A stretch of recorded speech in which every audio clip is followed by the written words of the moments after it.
اعوذ باللہ من الشیطان الرجیم بسم اللہ الرحمن الرحیم أَلَمْ يَأْتِهِمْ نَبَأُ الَّذِينَ مِنْ قَبْلِهِمْ قَوْمِ نُوحٍ وَعَادٍ وَثَمُودَ وَقَوْمِ إِبْرَاهِيمَ وَأَصْحَابِ مَدْيَنَ وَالْمُؤْتَفِكَاتِ أَتَتْهُمْ رُسُلُهُم بِالْبَيِّنَاتِ فَمَا كَانَ اللَّهُ لِيَظْلِمَهُمْ وَلَكِنْ كَانُوا أَنفُسَهُمْ يَظْلِمُونَ۔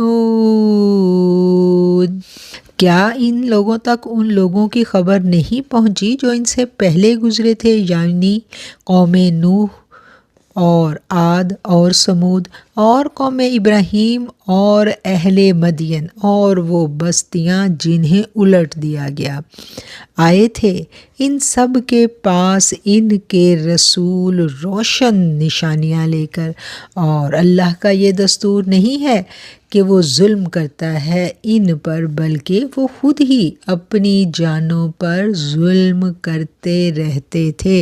صدق اللہ العظیم وصدق رسولہ النبی الکریم ونحن علی ذالک من الشاہدین۔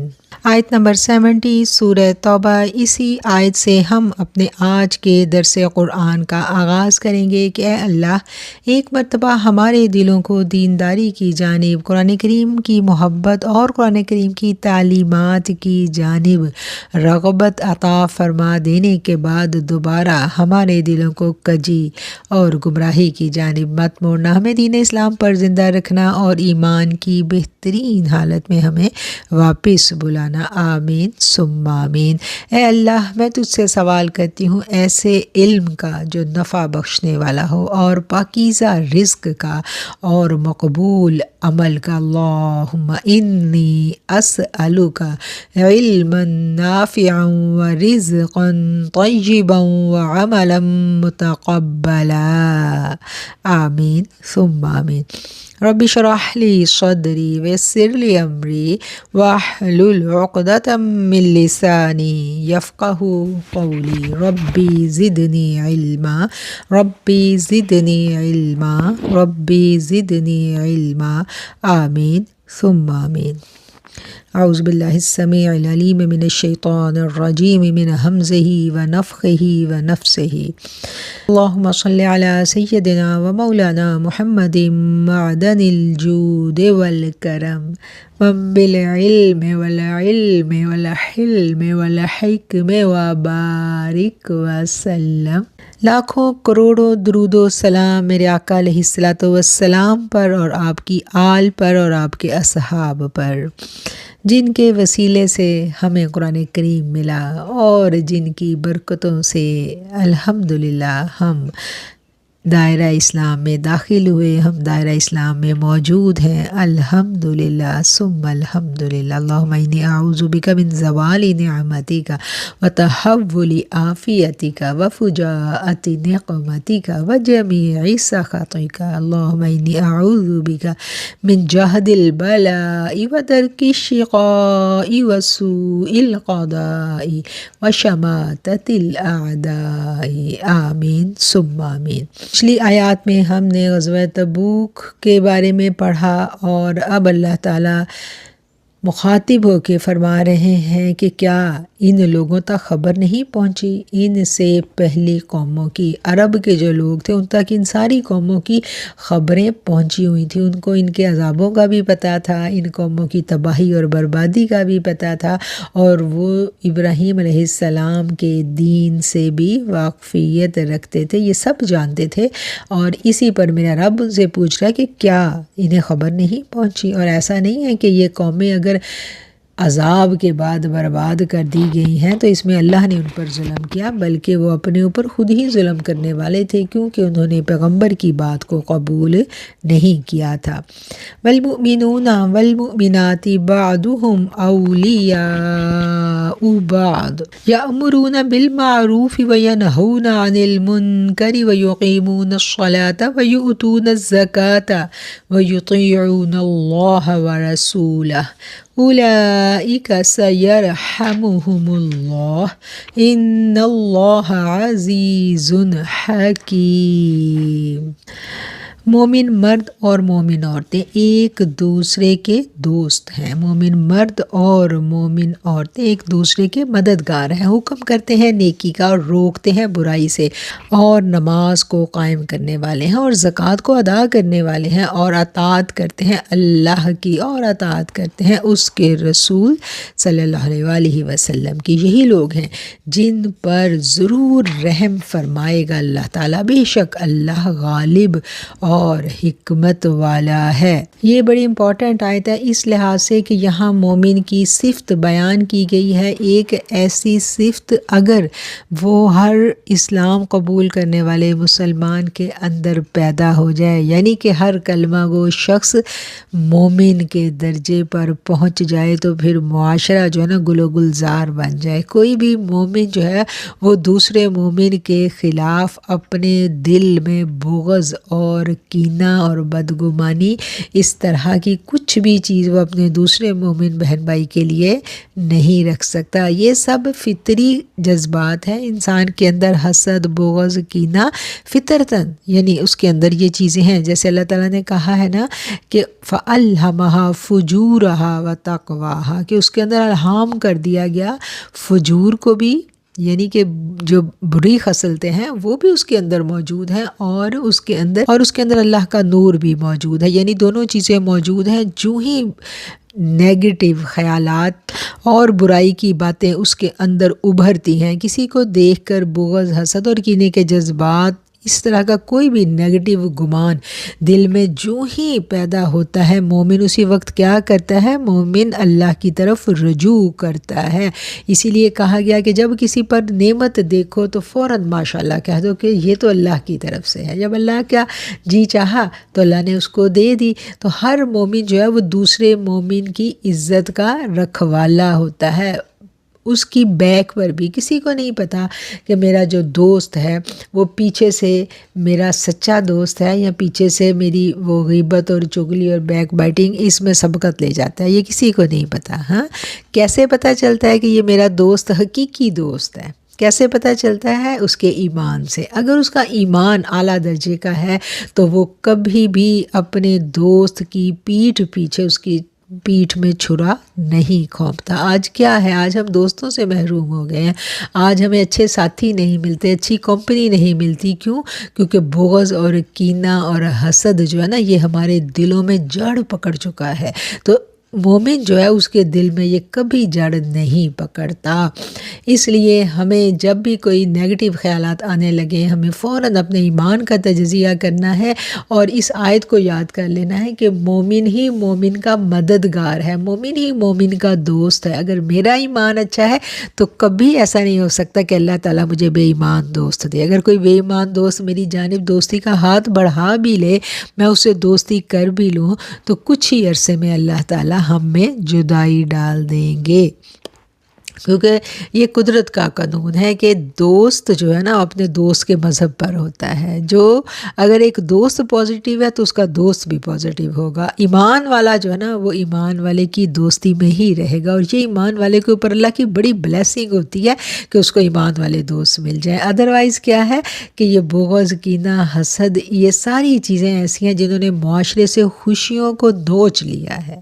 آج خوشیاں نہیں ہیں، آج لوگ ایک دوسرے کی خوشی میں بیٹھ کے بھی خوش نہیں ہیں، ایک دوسرے کے غم میں بیٹھ کے بھی غم زدہ نہیں ہیں۔ کیوں؟ کیونکہ دلوں میں بغض، حسد اور کینہ جو ہے نا یہ جڑ پکڑ چکا ہے۔ اس لیے ہمیں اپنے ایمان کا جائزہ لیتے رہنا ہے کہ کیا میرے دل میں تو اپنے بہن بھائیوں، اپنے فرینڈس کے لیے کوئی ایسی نیگیٹیوٹی تو نہیں پیدا ہو رہی؟ اگر ہو رہی ہے تو ہم فوراً اپنے ایمان کا تجزیہ کریں گے اور اللہ سے دعا بھی کریں گے کہ اللہ ہمیں نفاق والے لوگوں کی صحبت سے بچا لے، ایمان والوں کی صحبت عطا فرما، آمین ثم آمین۔ تو مومنوں کی صفت یہاں بیان کر دی گئی کہ مومن مرد اور مومن عورتیں جو ہے نا وہی آپس میں ایک دوسرے کے دوست ہیں، وہی آپس میں ایک دوسرے کے مددگار ہیں، کیونکہ ان کو پتہ ہے کہ اگر ان کا بھائی مشکل میں ہے، ایک مومن مشکل میں ہے تو دوسرے کو تکلیف ہوتی ہے۔ مومنوں کو، مسلمانوں کو تو جسد واحد کی طرح کہا گیا نا کہ ایک حصے میں تکلیف ہے تو پورا جسم جو ہے نا وہ ایسے ہے کہ وہ بھی بخار میں مبتلا ہے، وہ بھی درد میں مبتلا ہو جاتا ہے اپنے بھائی کی تکلیف کو دیکھ کر۔ اور یوں ہمیں پتہ چلا کہ مومن کی صفت یہی ہے، جب ہمیں اپنے مومن بہن بھائیوں کے لیے ان کے درد جو ہے اپنے دل میں محسوس ہونے لگے تو اس بات پر ہم اللہ کا شکر بجا رہے ہیں کہ الحمدللہ ہمارے اندر ایمان کی رمق جو ہے نا وہ موجود ہے۔ اور ایمان والے کیا کرتے ہیں کہ وہ ایک دوسرے کو نیکی کا حکم دیتے ہیں اور برائی سے روکتے ہیں۔ جب ایمان والے اکٹھے ہو گئے تو ان میں پھر اگر ایک فرد کسی لمحے شیطان کے بہکاوے میں آ گئے، کسی بدگمانی پہ آ کے آپس میں پھوٹ ڈلوانے کی کوشش کرے تو مومن کا کیا کام ہے کہ وہ اس کا ادھر ہی کلا کما کر دے، اس کا ادھر ہی گلا گھونٹ دے۔ ایسی بات کا، ایسی بیٹھک ہونی ہی نہیں چاہیے جہاں بیٹھ کر ایمان والے دوسرے ایمان والوں کے بارے میں بدگمانی کریں یا بری گفتگو کریں، ایسا ہونا ہی نہیں چاہیے۔ یہ بات جو ہے نا شروع ہونے سے پہلے ہی ختم کر دینی چاہیے۔ یہی ایمان والوں کی صفت ہے۔ کیوں؟ کیونکہ انسان ہے، اس سے خطائیں ہو جاتی ہیں، جو ہی خطا ہو تو دوسرا بہن بھائی اس کو روک دے، اور یہی ایمان والے کی دوستی کا ایک ثمر ہوتا ہے کہ وہ آپ کو برے راستے پر جانے نہیں دیتا۔ اور اگر وہ برائی کر رہا ہے، بدگمانیاں بھی پھیلا رہا ہے، غیبتیں بھی آپ کے ساتھ بیٹھا کر رہا ہے اور آپ خاموش بیٹھے اس کی باتیں سنتے ہو اور آپ بولتے بھی نہیں ہو، اگر آپ بول نہیں سکتے تو آپ اٹھ کے وہاں سے چلے جاؤ، اس کی صحبت کو ترک کر دو۔ اگر آپ میں بولنے کی جرت نہیں ہے، آپ موجود ہو، وہ سن بھی رہے ہو، تو پھر کیا ہے؟ پھر ایسے شخص کو گونگا شیطان کہا جاتا ہے، اور آپ گونگا شیطان بن کے وہاں بیٹھے ہو، سب سن بھی رہے ہو، تو پھر آپ بھی اسی کے ساتھ شمار کیے جاؤ گے۔ آپ منع کرو، منع نہیں کرنے کی ضرورت تو وہاں سے ہٹ جاؤ۔ اور ان کی اگلی صفت کیا بیان کی گئی ہے کہ وہ نماز کو قائم کرنے والے ہیں اور زکوٰۃ کو ادا کرنے والے ہیں اور اللہ اور اس کے رسول صلی اللہ علیہ وسلم کی اطاعت کرنے والے ہیں۔ یہی لوگ ہیں جن پر اللہ تعالیٰ جو ہے نا وہ اپنا رحم فرمائیں گے، اور بے شک اللہ زبردست ہے، غالب ہے، حکمت والا ہے۔ وَأَعَدَّ اللَّهُ الْمُؤْمِنِينَ وَالْمُؤْمِنَاتِ جَنَّاتٍ تَجْرِي مِن تَحْتِهَا الْأَنْهَارُ خَالِدِينَ فِيهَا وَمَسَاكِنَ طَيِّبَةً فِي جَنَّاتِ عَدْنٍ وَرِضْوَانٌ مِّنَ اللَّهِ اکبر ذالک هو الفوز العظیم۔ اللہ تعالیٰ نے ایمان والے مردوں اور ایمان والی عورتوں کو باغات کا وعدہ کیا ہے جن کے نیچے نہریں بہہ رہی ہوں گی، ان میں یہ ہمیشہ رہنے والے ہوں گے، اور عمدہ مکانوں اور ہمیشہ کے باغوں میں، اور اللہ کی رضا ان سب سے بڑی ہے۔ یہی وہ بڑی کامیابی ہے۔ یہاں ایک بڑا خوبصورت جو نقطہ ہے وہ ہم نے سمجھ لینا ہے۔ جہاں مومنوں کے ساتھ جنتوں کا وعدہ کیا جا رہا ہے، وہاں ان نعمتوں کا ذکر کرنے کے ساتھ ساتھ اللہ تعالیٰ نے کہا کہ اللہ کی رضا ان سب سے بڑی ہے، یعنی ساری نعمتیں ایک طرف، اور ایک طرف یہ بات کہ ہمارا رب ہم سے راضی ہے۔ یہ جنت کی ہر نعمت سے بڑی نعمت ہوگی کہ ہمارا رب ہم سے راضی ہے، الحمدللہ۔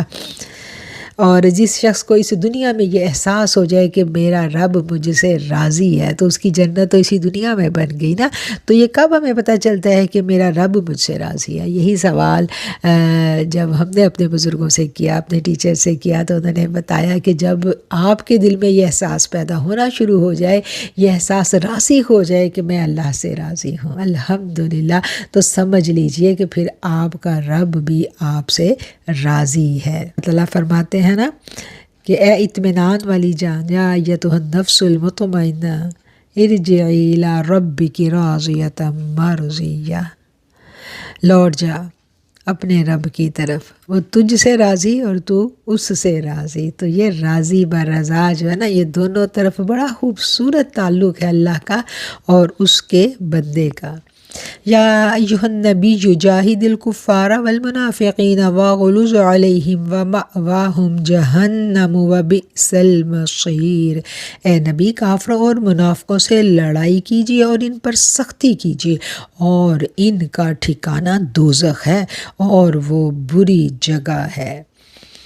اب دیکھیں کہ نبی کریم صلی اللہ علیہ وآلہ وسلم کو اللہ تعالیٰ حکم دے رہے ہیں کن سے لڑائی کرنے کا؟ کافروں کے ساتھ بھی اور منافقین کے ساتھ بھی، اور ان کے ساتھ سختی کیجیے۔ اب یہ نہیں ہے کہ ایک منافق ہے، وہ آپ کے ساتھ نفاق کا معاملہ کر رہا ہے تو آپ اس کے ساتھ ہمیشہ جو ہے نا وہ نرمی کا معاملہ کرتے چلے جائیں۔ جب آپ کو پتہ چل گیا تو آپ کو بھی اپنا رویہ بدل لینا ہے۔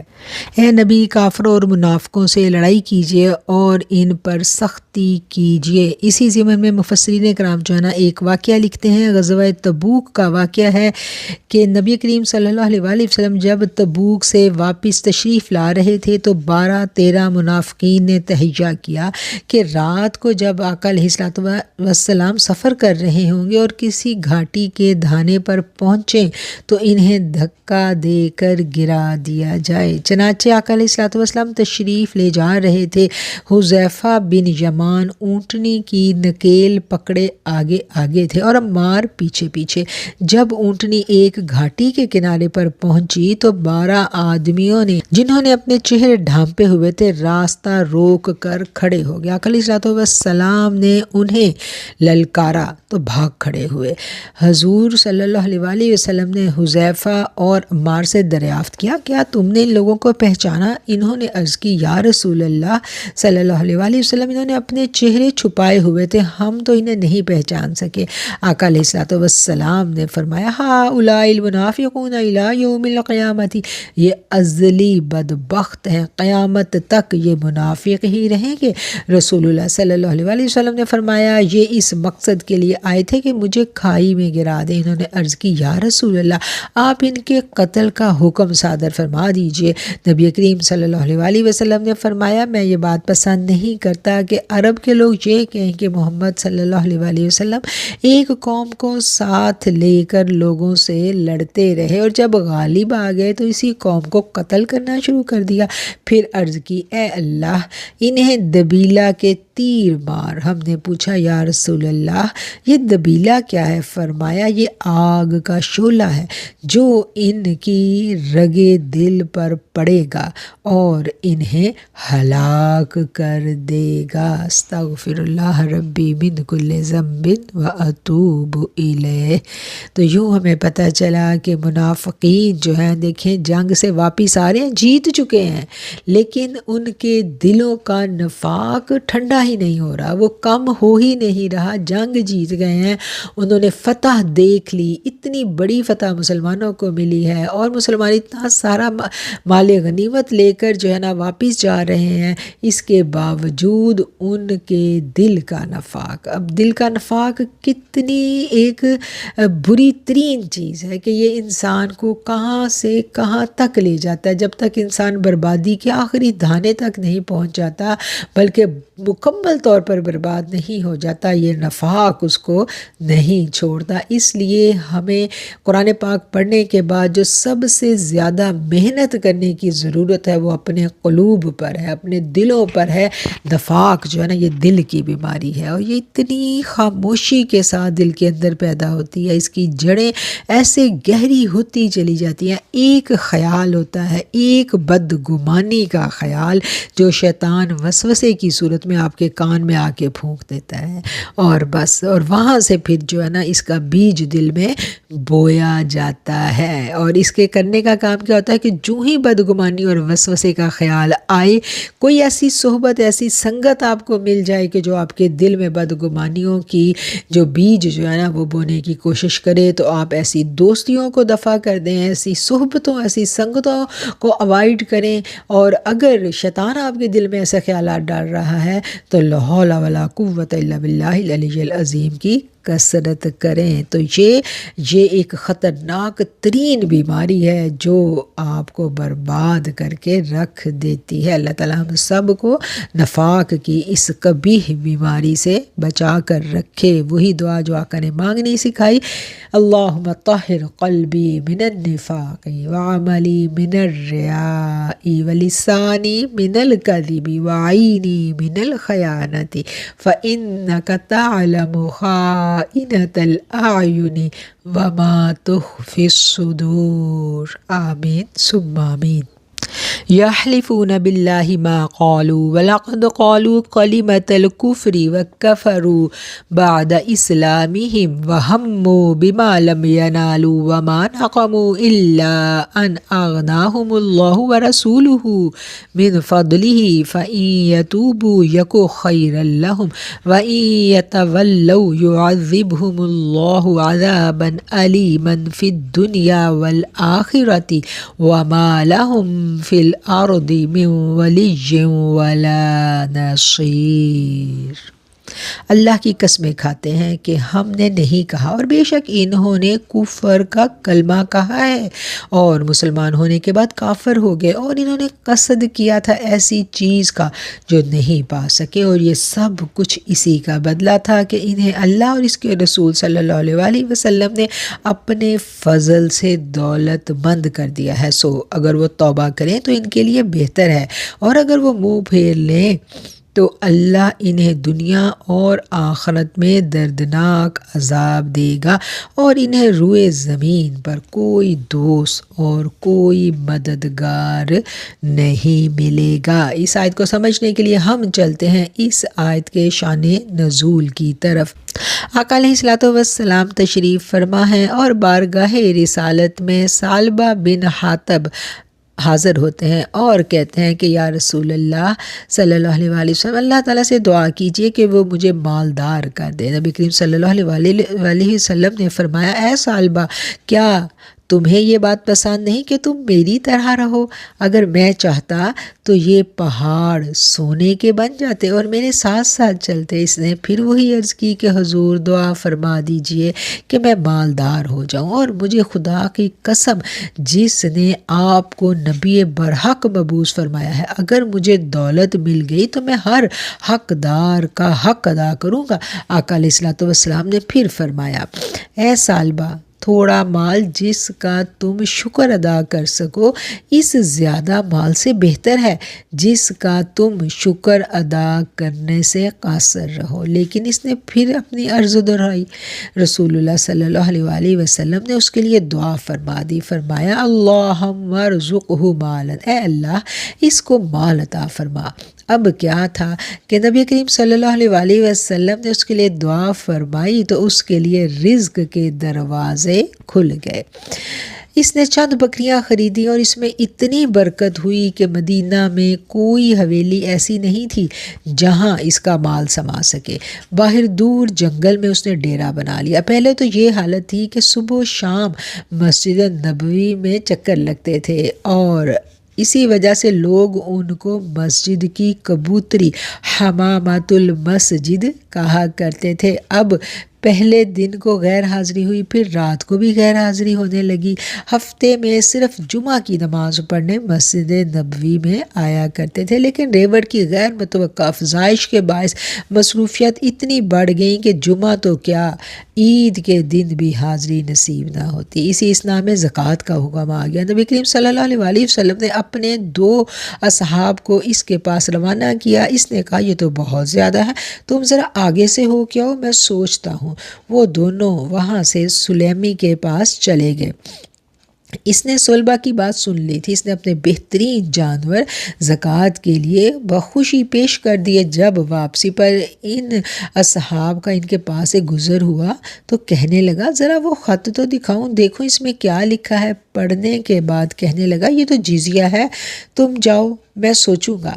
جب وہ اصحاب بارگاہ رسالت میں حاضر ہوئے تو اس سے پیشتر کہ وہ کچھ عرض کریں، رسول اللہ صلی اللہ علیہ وسلم نے فرمایا ویح ثعلبہ، ثعلبہ ہلاک ہو گیا۔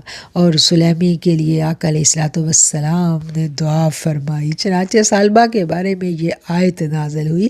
اس کے رشتہ داروں نے اسے بتایا کہ تیرے حق میں یہ آیت اتری ہے کہ تو زکوٰۃ نہیں دی تو نے، اور جا زکوٰۃ دے۔ وہ زکوٰۃ لے کر آقا کی خدمت میں حاضر ہوا تو میرے آقا علیہ الصلوۃ والسلام نے فرمایا کہ اللہ نے تمہارا صدقہ قبول کرنے سے مجھے منع فرما دیا ہے۔ چنانچہ وہ رونے لگا اور سر پر خاک ڈالنے لگا۔ پھر حضرت سیدنا صدیق اکبر کا دور آیا اور وہ زکوٰۃ لے کر حاضر ہوا۔ آپ نے فرمایا تیری زکوٰۃ اللہ نے منظور نہیں فرمائی، اللہ کے رسول نے منظور نہیں فرمائی، تو میں کیسے منظور کر سکتا ہوں؟ اسی طرح وہ عہد فاروقی میں بھی حاضر ہوا اور اپنی زکوٰۃ پیش کی، لیکن سیدنا فاروق اعظم نے بھی یہی بات کہہ کر رد کر دیا اور یوں وہ عہد عثمانی میں مر گیا۔ تفسیر ابن کثیر کا اقتباس تھا اس آیت کے بارے میں جو میں نے پڑھ کر آپ کو سنایا۔ تو یہ مال جو ہے نا، مال کو فتنہ بھی کہا گیا ہے۔ وہ مال جو اللہ تعالیٰ نے ہمیں دیا، ہم اس پر اس کا شکر ادا کریں اور وہی شکر جو ہے نا اس مال میں برکت ڈال دے گا، وہی شکر اس مال کو بڑھا دے گا، کیونکہ اللہ کہتا ہے لئن شکرتم لازیدنکم، تم شکر کرو گے تو میں تمہارا مال جو ہے نا، تمہاری نعمت اور زیادہ بڑھا دوں گا۔ نعمتوں کے زوال سے ڈرنا چاہیے، نعمتوں پر اللہ کا بہت شکر ادا کرنا چاہیے۔ اور یہاں اس آیت سے دو باتیں جو ہے نا بڑی قابل غور ہیں۔ پہلی بات تو یہ کہ جب بھی کوئی کوتاہی ہو فوراً اللہ تعالیٰ سے توبہ کرنے میں دیر نہیں کرنی چاہیے، کوئی کوتاہی سرزد ہو گئی تو دیر نہیں کرنی۔ اور دوسرا یہ جو واقعہ یہاں پر بیان کیا گیا، اس واقعے سے ہمیں یہ پتہ چلتا ہے کہ نبی کریم صلی اللہ علیہ وسلم کی خدمت میں لوگ آیا کرتے تھے اپنے لیے دعا کروانے، اور آقا علیہ الصلوۃ والسلام دعا فرما دیتے تھے۔ اور اگر کسی کو آقا یہ کہہ رہے ہیں کہ کیا تم یہ پسند نہیں کرتے کہ تم میری طرح رہو، تو پھر آگے سے تکرار بحث اس کی کوئی اجازت نہیں ہے۔ بہت سارے اصحاب ہم دیکھتے ہیں نا، آقا کے پاس آئے، آقا نے ان کو تعلیم فرمائی کہ آپ یہ پڑھیں آپ کے رزق میں برکت ہوگی۔ جیسے وہ ایک تسبیح جو تھی سبحان اللہ و بحمدہ سبحان اللہ العظیم و بحمدہ استغفر اللہ، وہ تعلیم فرمائی گئی۔ رزق اللہ تعالیٰ سے مانگنا، برکتوں والا مانگنا، رحمتوں والا مانگنا، حلال طیب پاکیزہ مانگنا، یہ ہر مومن کے لیے جائز ہے، اس میں کوئی ناجائز نہیں ہے۔ لیکن جب اللہ تعالیٰ کے نبی آپ کو کہہ رہے ہیں ایک بات، اس پر تکرار کرنا، ضد کرنا، اور پھر اس ضد کے بعد جو وبال پڑا، آپ دیکھیں کہ کتنا سخت وبال پڑا۔ یہ واقعہ کوئی چھوٹا واقعہ نہیں ہے جو قرآن کی آیات میں محفوظ کر کے رہتی دنیا کے مسلمانوں تک پہنچایا جا رہا ہے۔ اور اس آیت سے ہمیں فرما برداری رسول کی اہمیت بھی بخوبی سمجھ میں آ جاتی ہے۔ وَمِنْهُمْ مَنْ عَاهَدَ اللَّهَ لَئِنْ آتَانَا مِنْ فَضْلِهِ لَنَصَّدَّقَنَّ وَلَنَكُونَنَّ مِنَ الصَّالِحِينَ، اور بعض ان میں سے وہ ہیں جنہوں نے اللہ سے عہد کیا تھا کہ اگر وہ ہمیں اپنے فضل سے دے تو ہم ضرور خیرات کیا کریں گے اور نیکوں میں سے ہو جائیں گے۔ یہ کون تھا؟ یہ وہی ثعلبہ تھا جس کا بھی ہم نے واقعہ پڑھا کہ اس نے یہ وعدہ کیا تھا کہ اگر اللہ تعالیٰ مجھے دے گا تو میں نیکوکاروں میں سے ہو جاؤں گا۔ اور ان میں سے بعض وہ ہیں جنہوں نے اللہ سے وعدہ کیا تھا کہ اگر وہ ہمیں اپنے فضل سے دے تو ہم ضرور خیرات کیا کریں گے اور نیکوں میں سے ہو جائیں گے۔ اب جو وعدہ اللہ کے ساتھ کیا، اس وعدے کو توڑنے کا وبال جو ہے وہ ثعلبہ کے واقعے نے ہمیں بخوبی سمجھا دیا کہ اللہ کے ساتھ جو نیت کی گئی، جو وعدہ کیا گیا، پھر اس کو پورا کرنا بھی لازم ہوتا ہے۔ اس لیے اگر کوئی اللہ کے لیے منت مانے، کوئی اللہ کے ساتھ وعدہ کرے کہ اللہ تعالیٰ مجھے یہ عطا کر دے تو میں پھر ایسا کروں گا، تو پھر اس پر پورا اترنا ضروری ہے۔ فَلَمَّا آتَاهُم مِّن فَضْلِهِ بَخِلُوا بِهِ وَتَوَلَّوْا وَهُم مُّعْرِضُونَ، بس جب اس نے عطا فرمایا انہیں اپنے فضل سے تو کنجوسی کرنے لگے اس کے ساتھ اور روح گردانی کر لی اور وہ منہ پھیرنے والے ہیں۔ فَأَعْقَبَهُمْ نِفَاقًا فِي قُلُوبِهِمْ إِلَى يَوْمِ يَلْقَوْنَهُ بِمَا أَخْلَفُوا اللَّهَ مَا وَعَدُوهُ بِمَا كَانُوا يَكْذِبُونَ، تو نتیجہ یہ ہوا اس دن تک اللہ سے ملیں گے، اللہ نے ان کے دلوں میں نفاق پیدا کر دیا اس لیے کہ انہوں نے جو اللہ سے وعدہ کیا تھا اسے پورا نہیں کیا اور وہ اس سے جھوٹ بولا کرتے تھے۔ اب دلوں میں نفاق پیدا ہونے کی ایک اور وجہ جو ہے نا یہاں قرآن ہمیں سمجھا رہا ہے کہ جب اللہ کے ساتھ ہم ایک وعدہ کریں اور پھر اس وعدے کو ہم پورا نہ کریں تو اس کا بھی وبال یہ ہے اللہ کی ناراضگی، اور اللہ کی ناراضگی اتنے غضب کی ناراضگی کہ آپ کا دل ایمان سے خالی ہو جاتا ہے۔ ایمان دل کے اندر جب تک رہے گا نفاق اندر جڑ نہیں پکڑ سکے گا، جب ایمان رخصت ہوتا ہے تو پھر نفاق اندر جڑ پکڑ لیتا ہے۔ أَلَمْ يَعْلَمُوا أَنَّ اللَّهَ يَعْلَمُ سِرَّهُمْ وَنَجْوَاهُمْ وَأَنَّ اللَّهَ عَلَّامُ الْغُيُوبِ، کیا وہ نہیں جانتے کہ اللہ ان کا بھید اور ان کا مشورہ جانتا ہے، اور یہ کہ اللہ غیب کی باتیں جاننے والا ہے۔ یہ جو منافقین کا گروہ تھا ان کی ساری سرگرمیاں اللہ سے پوشیدہ نہیں تھیں۔ اللہ تعالیٰ گاہے بگاہے ان کی سرگرمیوں کے بارے میں نبی کریم صلی اللہ علیہ وآلہ وسلم پر وحی بھی بھیجا کرتے تھے، اور ایک دفعہ نبی کریم صلی اللہ علیہ وآلہ وسلم نے راہ خدا میں مال پیش کرنے کی ترغیب دی۔ حضرت عبد الرحمن بن عوف 4000 درہم لے کر حاضر ہوئے۔ عدی بن حاتم نے 70 وسق کھجوریں پیش کی۔ مسلمانوں کو اتنا کثیر مال راہ خدا میں پیش کرتے دیکھ کر منافقین کہنے لگے یہ خدا کی راہ میں دینے کے لیے کب لائے ہیں، یہ تو محض ریاکاری ہے تاکہ لوگوں کے دلوں پر اپنی سخاوت کا سکہ جما سکیں۔ اتنے میں ایک غریب صحابی ابو عقیل سیر بر کھجوریں لے کر حاضر ہوئے تو ان نالائکوں نے ان کا بھی مذاق اڑانا شروع کر دیا، کہنے لگے اس ایک سیر سے کس لشکر کی ضیافت کا سامان ہوگا، چنانچہ ان کا نفس امارہ نہ تو متمول مسلمانوں کی فیاضانہ پیشکشوں سے متاثر ہوتا اور نہ ہی نادار جان بازوں کے اثار سے، جو ساری رات کنویں سے پانی نکالتے اور جو مزدوری ملتی اسے اپنے دین کی سربلندی کے لیے رسول اللہ صلی اللہ علیہ وآلہ وسلم کی خدمت میں پیش کر دیتے۔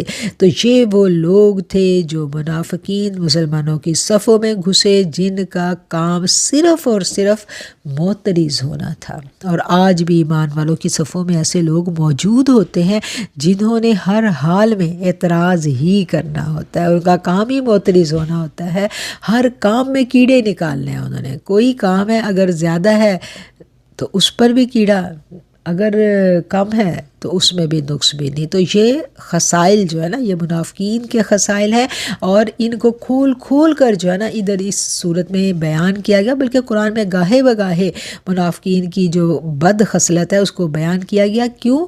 تاکہ رہتی دنیا تک قرآن پڑھنے والا ہر مسلمان اپنے باطن کی اصلاح کر سکے۔ باطن کی اصلاح کیسے ممکن ہے؟ قرآن سے کیسے تزکیہ ہوتا ہے؟ ہم کہتے ہیں نا قرآن پڑھو باطن سنور جائے گا، کیسے باطن سنورے گا؟ ریڈنگ سے سنور جائے گا۔ جب تک قرآن نشاندہی نہیں کرے گا ہماری روحانی بیماریوں کی، ہم ان روحانی بیماریوں پر کیسے کام کریں گے؟ آج دیکھیں نا ہم 10ویں سپارے پہ پہنچ گئے ہیں۔ پہلے سپارے کو جب ہم نے شروع کیا تھا تو اپنی ذات سے ہم نے آگاہی حاصل کرنا شروع کی تھی، اپنی ذات کو پہچانا، پھر ہمیں اپنی ذات کے اندر عیب نظر آنے شروع ہوئے، پھر ہم نے اپنی ذات کے ساتھ لڑنا سیکھ لیا۔ تو یہ سب کس نے سکھایا؟ یہ سب ہمیں قرآن کریم ہی سکھاتا ہے۔ الذین یلمزون المطوعین من المؤمنین فی الصدقات والذین لا یجدون الا جہدہم فیسخرون منہم سخر اللہ منہم ولہم عذاب علیم۔ وہ لوگ جو مسلمانوں پر تان کرتے ہیں، جو دل کھول کر خیرات کرتے ہیں، اور جو لوگ اپنی محنت کے سوا طاقت نہیں رکھتے، پھر ان پر ٹھٹھا کرتے ہیں، اللہ ان سے ٹھٹھا کرتا ہے اور ان کے لیے دردناک عذاب ہے۔ استغفر لهم او لا تستغفر لهم ان تستغفر لهم 70 مرة فلن يغفر الله لهم ذلك بأنهم كفروا بالله ورسوله والله لا يهدي القوم الفاسقين۔ آپ ان کے لیے بخشش مانگیے یا نہ مانگیے، اگر آپ ان کے لیے 70 مرتبہ بھی بخشش مانگیں گے تو بھی اللہ تعالیٰ انہیں ہرگز نہیں بخشے گا۔ یہ اس لیے کہ انہوں نے اللہ اور اس کے رسول کے ساتھ کفر کیا ہے، اور اللہ نافرمانوں کو راستہ نہیں دکھلاتا۔ اچھا، یہ آیت جو ہے یہ نازل ہوئی تھی جی عبداللہ بن ابی کے بارے میں۔ اس آیت کی تفسیر میں امام فخر الدین رازی لکھتے ہیں کہ عبداللہ بن ابی منافقوں کا سردار تھا۔ اس کا یہ طریقہ تھا کہ جب آقا علیہ الصلوۃ والسلام خطبہ ارشاد فرماتے تو کھڑا ہو جاتا اور خوب خوشامد کرتا، یہ اللہ کے سچے رسول ہیں، اللہ تعالیٰ انہیں عزت اور نصرت عطا فرمائے۔ جب احد کے بعد اس کا نفاق واضح ہو گیا تو پھر اس نے کسی موقع پر کھڑے ہو کر یہی الفاظ دہرائے۔ حضرت عمر فاروق سے نہ رہا گیا، آپ نے فرمایا بیٹھ جاؤ اللہ کے دشمن، تمہارا کفر اب چھپائے نہیں چھپ سکتا۔ دوسرے حاضرین نے بھی اس کو ملامت کی، چنانچہ نماز پڑھے بغیر غصے سے بل کھاتا ہوا مسجد سے نکل کر چلا گیا۔ راستے میں کسی نے اسے کہا کدھر بھاگے جا رہے ہو؟ حضور کی خدمت میں جاؤ اور ان کا دامن پکڑ لو اور اپنی بخشش اور مغفرت کے لیے دعا کرواؤ۔ اس بدبخت نے کہا وہ میرے لیے مغفرت کی دعا مانگے یا نہ مانگے مجھے کوئی پرواہ نہیں ہے، یعنی مجھے ان کی مغفرت کی دعا کی ضرورت نہیں ہے۔ تو اس پر یہ آیت نازل ہوئی تھی۔ اب ہمیں سمجھ آئی اس آیت کی۔ استغفر لہم، آپ بخشش طلب کریں ان کے لیے یا نہ کریں۔ اگر آپ بخشش طلب کریں ان کے لیے 70 بار بھی، تو اللہ نے رسول اللہ صلی اللہ علیہ وسلم کو مخاطب کر کے کیا کہا ہے کہ ان بدبختوں کے لیے اگر آپ 70 بار بھی بخشش طلب کریں گے تو اللہ ان کو نہیں بخشے گا۔ کیوں؟ کیونکہ یہ اللہ اور اس کے رسول کے دشمن ہے۔ یہ رسول اللہ صلی اللہ علیہ وآلہ وسلم کے ساتھ منافقت کا رویہ جو ہے نا وہ اپنائے بیٹھے ہیں، اور اللہ نافرمان لوگوں کو ہدایت نہیں دیتا۔ ہدایت اللہ کی بہت قیمتی نعمت ہے۔ ہمیں ہدایت کی دعا اپنے لیے ہر لمحہ مانگتے رہنا چاہیے، اپنے لیے، اپنے پیاروں کے لیے، اپنی اولادوں کے لیے، ان سب مسلمانوں کے لیے جن سے ہم محبت کرتے ہیں کہ اللہ ہم سب کو ہدایت عطا فرما۔ ہدایت ارزاں چیز نہیں ہے، ایسے ہی مل جائے گی۔ کیوں؟ کیونکہ یہ دنیا جو ہے نا، یہ اس دنیا میں اللہ تعالیٰ نے انسان کو اختیار دیا ہے، اور اللہ نے کیا کہا؟ لا اکراہ فی الدین، دین میں کوئی زور زبردستی نہیں ہے۔ ہدایت کوئی، اگر اللہ نے ہدایت سب کو نصیبوں میں لکھ دی ہوتی، سب پر لازم ہوتی، سب کی سرشت میں ہی ہدایت ہوتی، پھر تو جزا اور سزا کا کوئی تصور ہی نہ رہ جاتا۔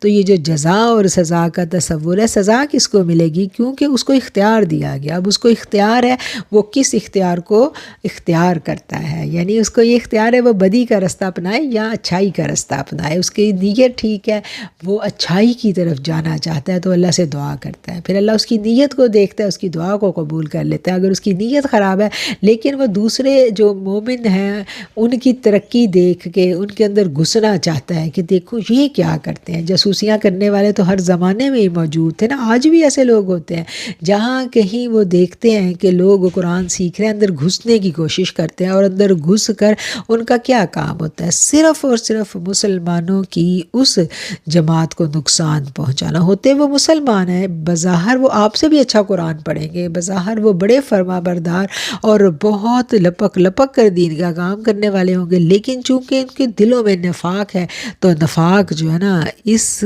کی اللہ تعالیٰ کے پاس کوئی معافی نہیں ہے۔ نفاق والا دل ایسا نہیں ہے کہ زیادہ عرصے تک وہ مومن کو دھوکہ دے سکے، اللہ تعالیٰ اس کو ظاہر کر کے رہتا ہے۔ فرح المخلفون بمقعدهم خلاف رسول اللہ وکرہوا ان یجاہدوا باموالہم وانفسہم فی سبیل اللہ وقالوا لا تنفروا فی الحر قل نار جہنم اشد حرا لو كانوا یفقہون۔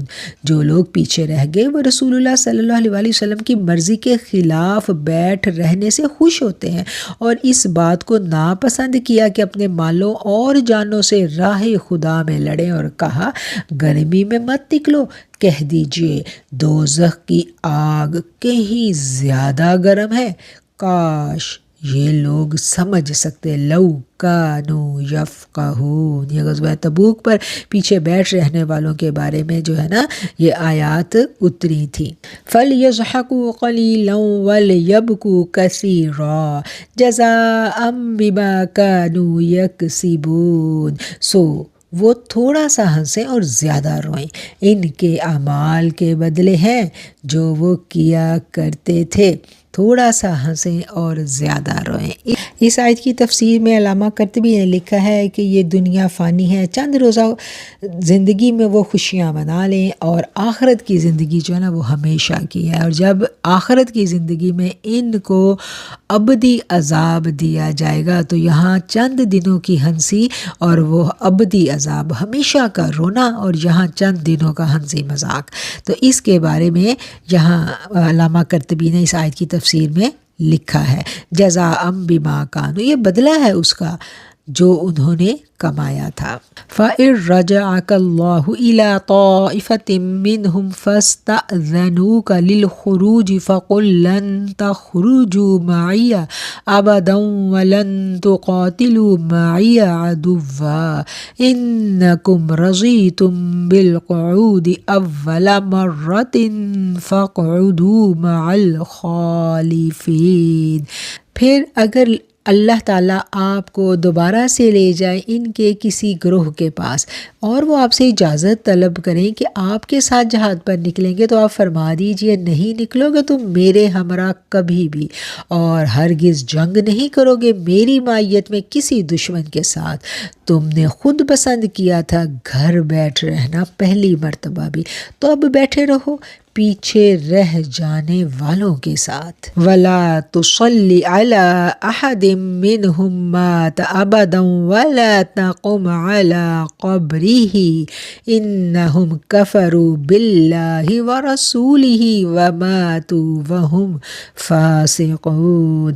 اور ان میں سے جو مر جائے کسی پر کبھی نماز مت پڑھیے اور نہ اس کی قبر پر کھڑے ہوں، بے شک انہوں نے اللہ اور اس کے رسول سے کفر کیا ہے اور یہ نافرمانی کی حالت میں مرے ہیں۔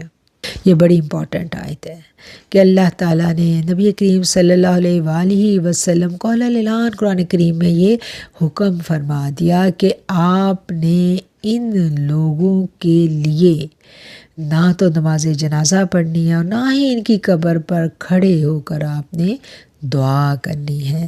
اس آیت کو سمجھنے کے لیے ہم چلتے ہیں مدینہ منورہ میں۔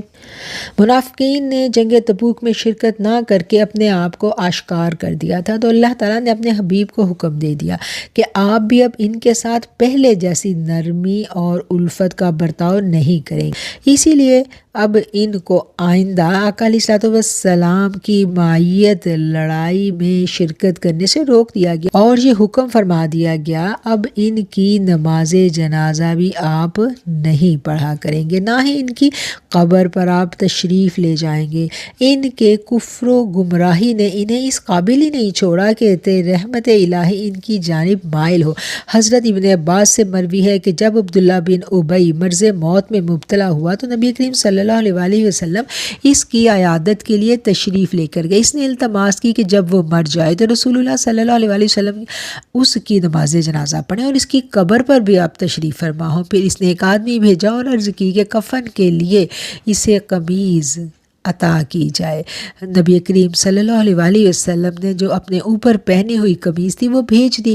اس نے پھر گزارش کی کہ مجھے وہ قمیض چاہیے جس نے آپ کے جسد اطہر کو چھوا ہو۔ حضرت سیدنا عمر فاروق پاس بیٹھے تھے، عرض کیا یا رسول اللہ، آپ اس ناپاک اور گندے شخص کو اپنی قمیض کیوں مرحمت فرماتے ہیں؟ آقا علیہ السلام نے فرمایا اے عمر، اس کافر اور منافق کو میری قمیض کچھ نفع نہیں پہنچائے گی، بلکہ اس کے دینے میں حکمت یہ ہے کہ اللہ تعالیٰ اس کی وجہ سے ہزاروں آدمیوں کو مشرف با اسلام کرے گا۔ منافقوں کا ایک انبوہی کثیر ہر وقت عبداللہ بن ابی کے پاس رہتا تھا۔ جب انہوں نے دیکھا کہ ساری عمر مخالفت کرنے کے باوجود اپنی بخشش اور نجات کے لیے یہ آقا علیہ السلام کی قمیض کا سہارا لے رہا ہے تو ان کی آنکھوں سے غفلت کے پردے اٹھ گئے اور یہ حقیقت عیاں ہو گئی کہ اللہ کے ہاں نبی کریم صلی اللہ علیہ وسلم کا مرتبہ اور مقام کیا ہے۔ ان کا دامن پکڑنے کی کوشش یہ بدبخت بھی کر رہا ہے تو پھر ہم انہی رسول اللہ صلی اللہ علیہ وسلم پر ایمان کیوں نہ لے کے آئیں اور سچے دل سے اپنی گزشتہ خطاؤں پر معافی مانگ لیں اور ان کی شفاعت کے مستحق ہو جائیں۔ چنانچہ اسی دن 1000 منافق اس قمیض کی برکت سے اسلام کے حلقے میں دوبارہ سے وہ داخل ہوا، جو کہ منافق ہو چکے تھے۔ منافق جو ہے نا وہ حلقہ اسلام سے خارج ہوتا ہے، اب کیا کہ وہ دوبارہ اپنی وفاداریوں کے ساتھ دوبارہ آقا علیہ السلام کے حلقہ بگوش اسلام ہو گئے، کیونکہ انہوں نے دیکھ لیا کہ ہمارا جو سردار ہے وہ بھی یہ جانتا ہے کہ رب اس کو اسی وقت قبول کرے گا، اللہ اس کو اسی وقت اس کی بخشش اور مغفرت کرے گا جب رسول اللہ صلی اللہ علیہ وسلم جو ہے نا ان کی سفارش اور شفاعت اور نگاہ کرم ان پر ہوگی۔ اگر اللہ کا رسول اس سے ناراض ہے تو پھر اللہ بھی اس کی مغفرت نہیں فرمائے گا۔ جب وہ مر گیا تو اس کا جو بیٹا تھا وہ مخلص مسلمان تھا، اس نے نبی کریم صلی اللہ علیہ وسلم کی خدمت میں حاضر ہو کر اپنے باپ کی موت کی اطلاع دی۔ آقا علیہ السلام نے فرمایا جاؤ اس کا جنازہ پڑھ کر اسے دفن کرو۔ اس نے عرض کی آقا علیہ السلام سے کہ آپ خود کرم فرمائیں۔ نبی کریم صلی اللہ علیہ وسلم نے انکار نہ کیا، اٹھے اور اس کی نماز جنازہ پڑھنے کے لیے روانہ ہونے لگے تو سیدنا عمر فاروق رضی اللہ تعالیٰ عنہ نے پھر گزارش کی یا رسول اللہ صلی اللہ علیہ وسلم، اللہ اور رسول کے اس دشمن کی نماز جنازہ آپ مت پڑھیے۔ اسی وقت یہ آیت نازل ہوئی، جبرائیل علیہ السلام آتے ہیں اور اللہ کا حکم سنا دیتے ہیں۔ اب یہاں پر یہ سوال پیدا ہوتا ہے کہ ایک طرف تو اللہ تعالیٰ اس شخص کی نماز جنازہ پڑھنے سے بھی رسول اللہ صلی اللہ علیہ وسلم کو منع فرما رہے ہیں اور دوسری طرف رسول اللہ صلی اللہ علیہ وسلم نے اپنا کرتہ مبارک جو ہے وہ اس کو عطا کیا تھا۔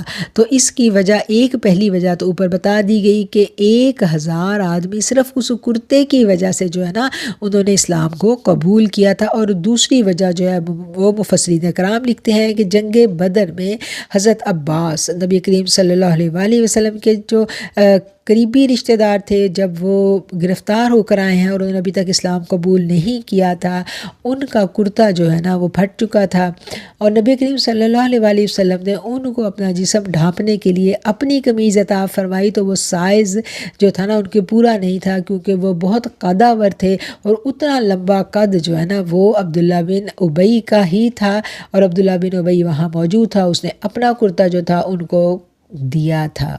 اور کچھ مفسرین جو ہے نا یہ وجہ بیان کرتے ہیں کہ رسول اللہ صلی اللہ علیہ وسلم نے چونکہ وہ کرتا جو اس نے عطا فرمایا تھا آپ کے رشتہ دار کو، انہوں نے اس کرتے کا قرض اتارا اس کو اپنی قمیض دے کر، واللہ اعلم بالصواب۔ اور سب سے بڑی وجہ جو قرآن کہتا ہے نبی کریم صلی اللہ علیہ وآلہ وسلم کو، اما السائل فلا تنہر، کہ کسی سائل کو انکار مت کیجیے۔ اور نبی کریم صلی اللہ علیہ وآلہ وسلم نے کبھی کسی سائل کو انکار نہیں کیا، چاہے وہ عبداللہ بن ابی ہی ہو۔ مانگیں گے مانگے جائیں گے، منہ مانگی پائیں گے، سرکار میں نہ لا ہے نہ حاجت اگر کی ہے، وہ تو کریم ہے، ان کو تو اللہ تعالیٰ نے تمام دنیاؤں کے لیے رحمت للعالمین بنا کر بھیجا ہے۔ کوئی بھی صاحب ایمان کتنا ہی گناہ گار کیوں نہ ہو، اس کے لیے اگر اللہ کے محبوب ہاتھ اٹھا کر دعا مانگ لیں تو پھر کیا ہے کہ اس کی مغفرت یقینی ہو جاتی ہے۔ اللہ تعالیٰ کا ارشاد ہے، وَلَوْ أَنَّهُمْ إِذَا ظَلَمُوا أَنفُسَهُمْ جَاءُوكَ فَاسْتَغْفَرُوا اللَّهَ وَاسْتَغْفَرَ لَهُمُ الرَّسُولُ لَوَجَدُوا اللَّهَ تَوَّابًا رَحِيمًا۔ اور جب اپنی جانوں پر ظلم کر بیٹھیں تو پھر کیا کریں؟ مومنوں کو کیا ہدایت کی گئی ہے کہ جب تم اپنی جانوں پر ظلم کر بیٹھو تو رسول اللہ صلی اللہ علیہ وآلہ وسلم کے پاس آ جایا کرو، وہ تمہارے لیے بخشش مانگیں، اور وہ بخشش مانگیں گے تو پھر اللہ تعالیٰ تمہیں معاف فرما دے گا۔ سورہ نساء کی یہ 64 نمبر آیت ہے، جس میں اللہ تعالیٰ مومنوں کو یہ ترغیب دے رہے ہیں کہ جب اپنی جانوں پر ظلم کر بیٹھو تو پھر رسول اللہ کے پاس چلے جایا کرو، وہ تمہارے لیے دعائے مغفرت مانگیں۔ یہ عبداللہ بن امی جو رئیس المنافقین تھا، جس نے ایک مسجد بنا لی تھی جہاں بیٹھ کر وہ مسلمانوں کے خلاف سازشیں کیا کرتا تھا، مسجد زرار، اور اس کے لیے بھی میرے رسول اللہ صلی اللہ علیہ وآلہ وسلم اٹھ کے کھڑے ہو گئے تھے جانے کے لیے۔ جب اس کے بیٹے نے بلوایا تو تب میرے رب کا حکم آ گیا، میرے رب نے کہا کہ ان کے لیے، ان کو معافی اب نہیں ملے گی، اور اللہ تعالیٰ نے پھر آپ کو منع کر دیا اس کے لیے دعائے مغفرت کرنے سے بھی اور اس کی قبر پر کھڑا ہونے سے بھی۔ وَلَا تُعْجِبْكَ أَمْوَالُهُمْ وَأَوْلَادُهُمْ إِنَّمَا يُرِيدُ اللَّهُ أَن يُعَذِّبَهُمْ بِهَا فِي الدُّنْيَا وَتَزْهَقَ أَنفُسُهُمْ وَهُمْ كَافِرُونَ۔ اور ان کے مالوں اور اولاد سے تعجب مت کیجیے، اللہ یہی چاہتا ہے کہ انہیں ان چیزوں کے باعث دنیا میں عذاب دے اور ان کی جانیں نکلیں ایسے حال میں کہ وہ کافر ہی ہوں۔ وَإِذَا أُنزِلَتْ سُورَةٌ أَنْ آمِنُوا بِاللَّهِ وَجَاهِدُوا مَعَ رَسُولِهِ اسْتَأْذَنَكَ أُولُو الطَّوْلِ مِنْهُمْ وَقَالُوا ذَرْنَا نَكُن مَعَ الْقَاعِدِينَ۔ اور جب کوئی صورت نازل ہوتی ہے کہ اللہ پر ایمان لاؤ اور اس کے رسول صلی اللہ علیہ وآلہ وسلم کے ساتھ ہو کر جہاد کرو، تو ان میں سے دولت مند بھی آپ سے رخصت مانگتے ہیں اور کہتے ہیں کہ ہمیں چھوڑ دیجئے کہ بیٹھنے والوں کے ساتھ ہو جائیں۔ رضوا بأن يكونوا مع الخوالف وطبع على قلوبهم فهم لا يفقهون۔ وہ خوش ہیں کہ پیچھے رہ جانے والی عورتوں کے ساتھ رہ جائیں اور ان کے دلوں پر مہر لگا دی گئی، سو وہ سمجھتے نہیں۔ لیکن الرسول والذین آمنوا معه جاہدوا بأموالهم وأنفسهم وأولئک لهم الخیرات وأولئک هم المفلحون۔ لیکن رسول اور جو لوگ ان کے ساتھ ایمان والے ہیں وہ اپنی مالوں اور جانوں کے ساتھ جہاد کرتے ہیں، اور انہی لوگوں کے لیے بھلائیاں ہیں اور وہی نجات پانے والے ہیں۔ اعد اللہ لہم جنات تجری من تحتها الانہار خالدین فیہا ذالک الفوز العظیم، اللہ نے ان کے لیے باغات تیار کیے ہیں جن کے نیچے نہریں بہتی ہیں، اس میں وہ ہمیشہ رہیں گے، یہی بڑی کامیابی ہے۔ وَجَاءَ الْمُعَذِّرُونَ مِنَ الْأَعْرَابِ لَيُؤْذَنَ لَهُمْ وَقَعَدَ الَّذِينَ كَذَبُوا اللَّهَ وَرَسُولَهُ سَيُصِيبُ الَّذِينَ كَفَرُوا مِنْهُمْ عَذَابٌ علیم، اور بہانے کرنے والے گنوار آئے تاکہ انہیں رخصت مل جائے اور بیٹھ رہیں، وہ جنہوں نے اللہ اور اس کے رسول سے جھوٹ بولا تھا، جو ان میں سے کافر ہیں، ان قریب انہیں دردناک عذاب پہنچے گا۔ لیس علی الضعفاء ولا علی المرضى ولا علی الذین لا یجدون ما ينفقون حرج اذا نصحوا للہ ورسولہ ما علی المحسنین فی سبیل واللہ غفور الرحیم۔ زوروں پر، بیماروں پر اور ان لوگوں پر جن کے پاس کوئی خرچ نہیں ہے، گناہ نہیں ہے کہ وہ پیچھے رہ جائیں، کوئی حرج نہیں ہے جب کہ وہ اخلاص والے ہوں اللہ کے لیے اور اس کے رسول کے لیے۔ نیکوکاروں پر الزام کی کوئی وجہ نہیں ہے، اور اللہ تعالیٰ غفور الرحیم ہے، اللہ بخشنے والا اور رحم کرنے والا ہے۔ اب کچھ لوگ تو وہ تھے نا جن کے پاس مال بھی تھا اور ان کو کوئی پرابلم نہیں تھا جانے کے لیے تبوک کے سفر میں، لیکن وہ کیا کر رہے تھے، وہ دلوں کے نفاق کے آگے اپنے ایمان کو بیچ رہے تھے۔ دلوں کا نفاق تھا، اس لیے وہ طرح طرح کے بہانے کر رہے تھے کہ ہم نہیں جا سکتے اس سفر پر۔ اور کچھ وہ لوگ تھے جو بوڑھے تھے، کمزور تھے یا بیمار تھے یا ان کے پاس سواری نہیں تھی کیونکہ سفر بڑا طویل تھا، تو وہ رسول اللہ صلی اللہ علیہ وآلہ وسلم کے پاس آتے ہیں اور اپنا عذر پیش کرتے ہیں۔ تو ان کے لیے کہا گیا کہ چونکہ وہ دل سے مخلص ہیں، ان کے دل سچے ہیں اور وہ جانا چاہتے ہیں لیکن مجبوریوں کی وجہ سے نہیں جا سکتے، تو ان پر اس وجہ سے کوئی بھی الزام نہیں ہے۔ وَلَا عَلَى الَّذِينَ إِذَا مَا أَتَوْكَ لِتَحْمِلَهُمْ قُلْتَ لَا أَجِدُ مَا أَحْمِلُكُمْ عَلَيْهِ تَوَلَّوْا وَأَعْيُنُهُمْ تَفِيضُ مِنَ الدَّمْعِ حَزَنًا أَلَّا يَجِدُوا مَا يُنْفِقُونَ۔ ان پر بھی کوئی الزام نہیں ہے کہ جب وہ آپ کے پاس آئے تھے تاکہ آپ انہیں سواری دیں، آپ نے انہیں فرمایا کہ میں نہیں پاتا جس پر میں آپ لوگوں کو سوار کر سکوں، یعنی میرے پاس ایسی سواری نہیں ہے۔ تو وہ لوٹے اس حال میں کہ ان کی آنکھیں آنسو بہا رہی تھی، غم میں اور افسوس میں کہ ان کے پاس وہ نہیں ہے کہ جو وہ اللہ کی راہ میں خرچ کر رہے ہیں۔ سچے ایمان والے جو تھے وہ تو اپنی پوری خلوص نیت کے ساتھ آقا کریم علیہ الصلوۃ والسلام کے پاس تشریف لائے اور انہوں نے عرض کی کہ ہمیں سواری دیں تاکہ ہم آپ کے ساتھ اس سفر میں شریک ہو سکیں۔ تو آقا نے کہا کہ میرے پاس سواریاں نہیں ہیں، تو اس پر وہ روتے ہوئے دکھ سے گئے کہ کاش کہ ہم بھی ساتھ جا سکتے، ہمارے پاس بھی وسائل ہوتے۔ انما السبیل علی الذین یستأذنونک وهم اغنیاء رضوا بأن یکونوا مع الخوالف وطبع اللہ علی قلوبہم فہم لا یعلمون۔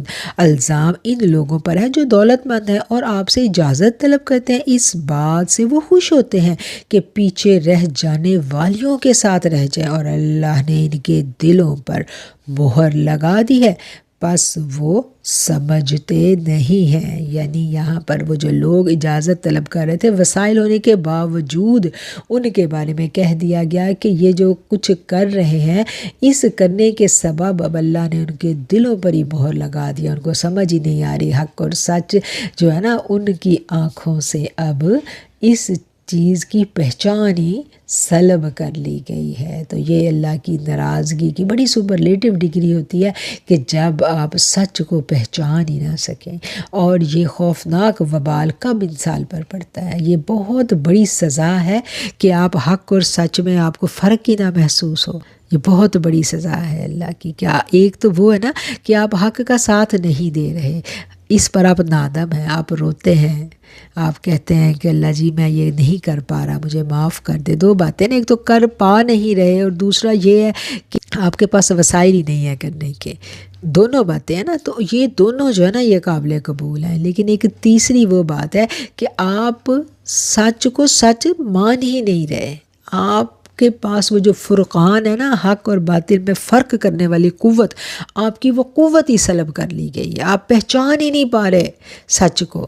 تو یہ اللہ کی ناراضگی کی بہت سپرلیٹیو ڈگری۔ اللہ تعالیٰ ہمیں اس طرح کی ناراضگیوں سے اپنی پناہ میں رکھے اور ہمیشہ ہمیں فرقان نصیب کرے کہ ہم حق اور باطل میں پہچان کر سکیں، صحیح اور غلط کا فیصلہ ہمیشہ قرآن کی روشنی میں کریں۔ کبھی بھی رشتے، ناطے، تعلق داریاں، دوستیاں، ان پر آپ ہمیشہ قرآن کے فیصلے کو فوقیت دیں۔ کوئی بھی قریبی ترین رشتہ جو ہے نا، اگر وہ قرآن کے مخالف بات کر رہا ہے تو آپ کو یہ یاد رکھنا ہے کہ یہ رشتہ میرے رب اور میرے رسول صلی اللہ علیہ وسلم کے رشتے سے بڑھ کر نہیں ہے۔ یہ دوست ہی ہوتا ہے نا جو دوست کو برباد کر دیتا ہے، یہ دوست ہی ہوتا ہے۔ تو یہ پہچان جب سلب کر لی جاتی ہے تو ایسے دلوں پر مہر لگا دی جاتی ہے، تو پھر ان کو آئندہ بھی جو ہے نا ہدایت نہیں ملتی۔ یہ آیتیں ایسی زبردست آیتیں ہیں جن کو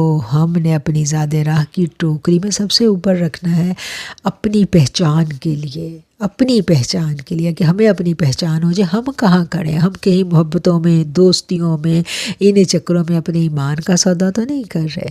تو یہ پہچان کا سفر ہے۔ قرآن ہماری آنکھیں کھولتا چلا جاتا ہے، قرآن وہ روشنی ہمیں دے دیتا ہے کہ سب کچھ واضح نظر آنے لگتا ہے۔ الحمدللہ یہاں ہمارا اسپارہ جو ہے نا وہ مکمل ہو جاتا ہے۔ آیت ہے جی آیت نمبر 93۔ الحمدللہ آج جتنا پڑھا ان تمام آیات کا ایک مرتبہ اب ہم با محاورہ ترجمہ دیکھیں گے۔ آیت نمبر 70 سے ہم نے اپنے آج کے درس قرآن کا آغاز کیا تھا۔ کیا انہیں ان لوگوں کی خبر نہیں پہنچی جو ان سے پہلے تھے، نوح کی قوم اور عاد اور سمود اور ابراہیم کی قوم اور مدین والوں کی، اور ان بستیوں کی خبر جو الٹ دی گئی تھیں ان کے پاس، اور ان کے رسول صاف احکام لے کر پہنچے۔ سو اللہ ایسا نہ تھا کہ ان پر ظلم کرتا، لیکن وہی لوگ اپنے اوپر ظلم کرتے تھے۔ اور ایمان والے مرد اور ایمان والی عورتیں ایک دوسرے کے مددگار ہیں، نیکی کا حکم کرتے ہیں، برائی سے روکتے ہیں، اور نماز قائم کرتے ہیں، زکوٰۃ ادا کرتے ہیں، اور اللہ اور اس کے رسول کی فرما برداری کرتے ہیں۔ یہی لوگ ہیں جن پر اللہ رحم فرمائے گا۔ بے شک اللہ زبردست حکمت والا ہے۔ اللہ تعالیٰ نے ایماندار مردوں اور ایمان والی عورتوں کو جنتوں کا وعدہ دیا ہے جن کے نیچے نہریں بہتی ہوں گی، وہ اس میں ہمیشہ رہنے والے ہوں گے، اور عمدہ مکانوں اور ہمیشہ کے باغوں میں، اور اللہ کی رضا ان سب سے بڑی ہے۔ یہی وہ بڑی کامیابی ہے۔ اے نبی کافروں اور منافقوں سے لڑائی کیجیے اور ان پر سختی کیجیے، اور ان کا ٹھکانہ دوزخ ہے اور وہ بری جگہ ہے۔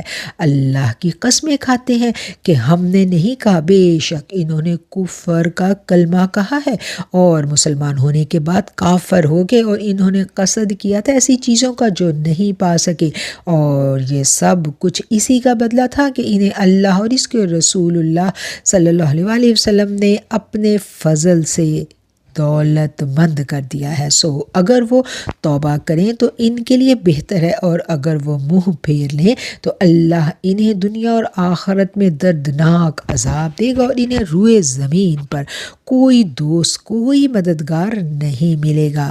اور بعض ان میں سے وہ ہیں جنہوں نے اللہ سے وعدہ کیا تھا کہ اگر وہ ہمیں اپنے فضل سے دے تو ہم ضرور خیرات کیا کریں گے اور نیکوکاروں میں سے ہو جائیں گے، اور جب اللہ نے اپنے فضل سے انہیں دیا تو بخل کرنے لگے اور منہ موڑ کر بیٹھ رہے، اور نتیجہ یہ ہوا کہ اللہ سے ملاقات کے دن تک ان کے دلوں میں نفاق پیدا کر دیا گیا، اس لیے کہ انہوں نے جو اللہ سے وعدہ کیا تھا اسے پورا نہیں کیا، اور وہ اس لیے جھوٹ بولا کرتے تھے۔ کیا وہ نہیں جانتے کہ اللہ ان کا بھید اور ان کا مشورہ جانتا ہے، اور یہ کہ اللہ غیب کی باتیں جاننے والا ہے؟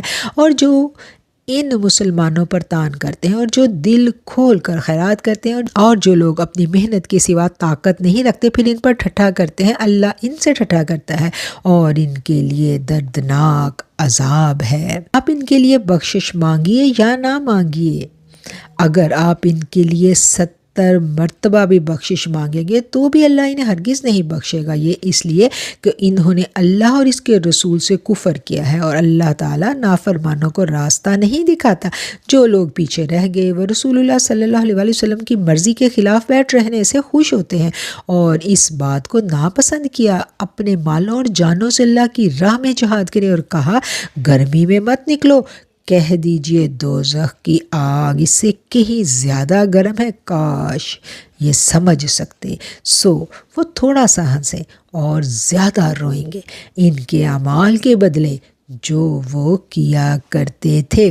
سو اگر آپ کو اللہ ان میں سے کسی جماعت کی طرف پھیر کر لے جائے اور پھر وہ آپ سے نکلنے کی اجازت چاہیں آپ کے ہمراہ، تو کہہ دیجئے گا تم میرے ساتھ کبھی بھی نہیں نکل سکو گے، ہرگز نہیں، میرے ساتھ ہو کر کبھی بھی دشمن سے نہیں لڑ پاؤ گے۔